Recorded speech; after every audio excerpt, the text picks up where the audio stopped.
Welcome to Sharp Factory's Quick Start video tutorial series. On this video, we're going to talk about query logging using the Sharp Factory framework. This video builds upon previous videos in this series. So if you haven't watched the previous videos, I suggest you stop this video and do so now. Query logging is one of the most important features in an object relational mapper when we're trying to debug potential problems. So Sharp Factory provides a very easy way to log all your SQL queries. Let's take a look. We go to a startup class in our World Importers website, so we're still using the same solution we have been using for the past previous videos.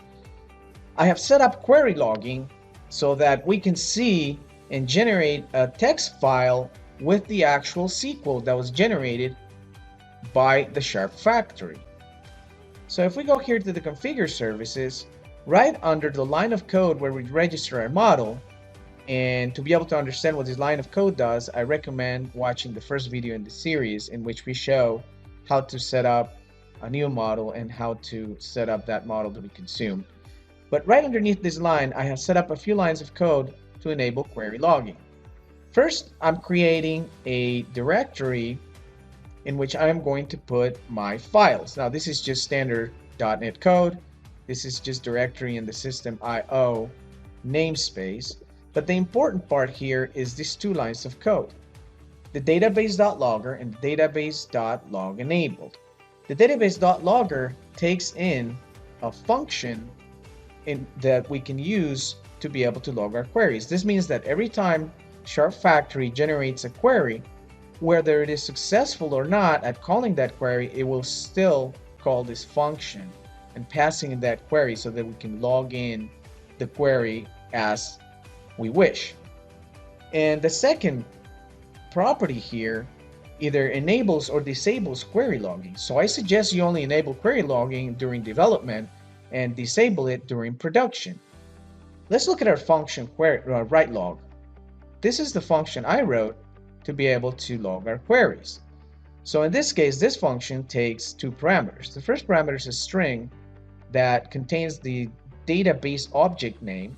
So this would be the stored procedure name, the table name, the view name.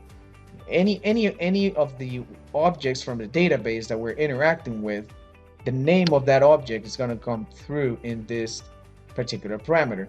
The second parameter that it takes in is the actual SQL that was generated by Sharp Factory. So in this case, I chose to create a string builder and create a little log with my query. And basically all I'm doing is appending that text to a particular file that I created in my hard drive. And I'm pointing that to this directory in my C drive. You could do whatever you want with this query. In my case, I'm just writing a text file, but you could potentially put this in another database in which you have a history of all the queries. You can do whatever you want with this information. The basic part here is that this is the part that matters. The method, the write log method. Okay. Now, this method, I'm basically just assigning it as the logger property of the database object. Then I'm enabling my logging with the second line of code. In production, I would probably do something like this. Since this is a ASP.NET Core website and I have access to the environment, I could say something like is development, say if the environment is development, and then I would enable logging only if the environment is developed. That's one thing I could possibly do doing this in an ASP.NET Core website. But it's the same pattern if you're doing it in a Windows application, if you're doing it in a WPF application.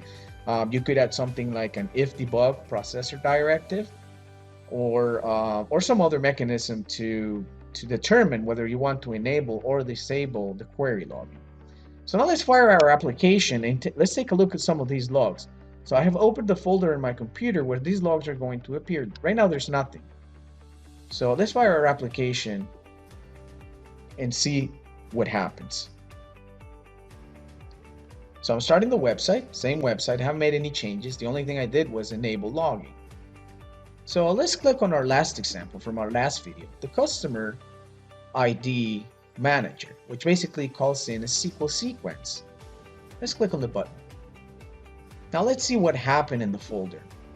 Well, I created a new file, and it contains the name and the schema of the object that I used to create the file name. Now if I open this file, I'm going to see the time, because that's the C# I wrote, and then I'm going to see the query. This is the actual query that was generated for that button. Let's take a look at other queries in our screen. Let's look at orders. This one has paging and has order by and has many complex features of SQL. So let's take a look. So you can see another file was created for this one particular artifact, the sales order table. We open it up, we're going to see a big SQL query that we could potentially copy it, paste it into our SQL Management Studio, like this, and then be able to run our query from the Management Studio and be able to debug the problem or the potential problems that we are trying to figure out. So that's it. That's how simple it is to set up query logging using the Sharp Factory framework.